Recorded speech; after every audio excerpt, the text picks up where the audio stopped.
পাওয়া গেছে। মাটি করতে গিয়ে এই গুপ্তধনের হাড়ি দুটো পেয়েছিল তারা। তো অনেক যত্নে গোপন করে এগুলো রেখে দিছে যেন কেউ জানতে না পারে এবং চোর ডাকাত দেখতে না পারে।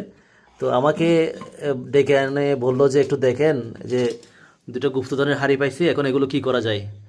তো আমি এসে দেখলাম, অনেকক্ষণ চিন্তা ভাবনা করলাম এবং পরে সিদ্ধান্ত নিলাম যে এই হাঁড়িগুলো নিলামে তুলবো, কিংবা চোরাচালানি যারা আছে এদেরকে যদি দিয়ে দিতে পারি তাহলে তো আরও ভালো। কারণ এখানে এক একটা হাঁড়িতে কমপক্ষে কয়েক কোটি টাকার গুপ্তধন থাকতে পারে। আপনারা জানেন এই যে স্বর্ণের ডেক নামে গ্রাম অঞ্চলে একটা জিনিস প্রচলিত আছে। স্বর্ণের ডেক পাওয়া যায় কাজ করতে করতে করতে করতে, অথবা এক সময় প্রচলন ছিল, ছোটোবেলায় আমরা দেখতাম যে এই কী যেন কী ছিল, ওই স্বপ্নে দেখতো, মানে স্বপ্নে পাইতো যে কোনো একটা নির্দিষ্ট জায়গার মধ্যে কোনো একটা ঝোপে জারে কিংবা মাটির গর্তে, মাটির নিচে, মানে অথবা একটা পুরনো বাড়ির নিচে স্বর্ণের ডেক রয়েছে, আছে।